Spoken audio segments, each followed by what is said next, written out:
First question काय दिला आहे पहा.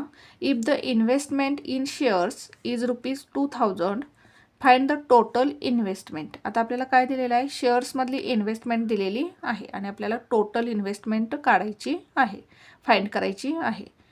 आता आपण टोटल इन्व्हेस्टमेंट एक्स कन्सिडर करू आणि सेंट्रल अँगलचा फॉर्म्युला यूज करून टोटल इन्व्हेस्टमेंट काढून घेऊ. पहा आपल्याला कसं सॉल्व करता येईल. एक्झाम्पल सॉल्व करू आपण. फर्स्ट क्वेश्चन सॉल्व करू आपण. आता आपल्याला टोटल इन्व्हेस्टमेंट फाइंड करायची आहे. आपण टोटल इन्व्हेस्टमेंट एक्स कन्सिडर करू. Let the total investment be ₹x. आता आपल्याला सेंट्रल अँगल दिलेला आहे. शेअर्ससाठी सेंट्रल अँगल काय दिलेला आहे पहा. आता शेअर्ससाठी आपल्याला सेंट्रल अँगल 60 डिग्री दिलेला आहे. The central angle for the investment in shares is given to be 60 degree. आता आपण फॉर्म्युला लिहून घेऊ. The central angle for the investment in shares, for the investment in shares is equals to काय येईल पहा formula. Investment in shares upon total investment.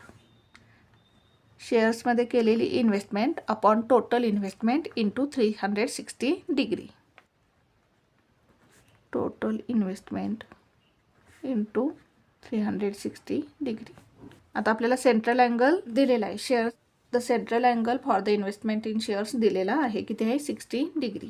या ठिकाणी काय येईल, 60 degree is equals to investment in shares किती दिलेले आहे पहा. Investment in shares ₹2000 upon total investment आपल्याला फाइंड करायची आहे. टोटल इन्व्हेस्टमेंट आपण किती कन्सिडर केलेले आहे, एक्स. या ठिकाणी एक्स येईल इंटू 360 डिग्री. हा एक्स आपण या बाजूला घेऊ आणि हा 60 या बाजूला घेऊ. म्हणजे आपल्याला काय मिळेल पहा. एक्स इज इक्वल्स टू हा एक्स आपण या साईडला घेतला आणि 60 एक्सच्या जागेला येईल. 2000 अपॉन 60 इंटू 360 डिग्री. एक्स या साईडला घेतला आणि 60 या साईडला घेतला. हा 0 कॅन्सल होईल. 6 1 जार 6, 6 6 जार 36.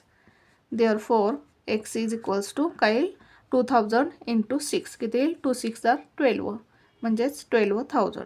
म्हणजेच टोटल इन्व्हेस्टमेंट किती मिळाले आपल्याला, ₹12,000. आन्सर लिहू आपण. Therefore total investment is ₹12,000.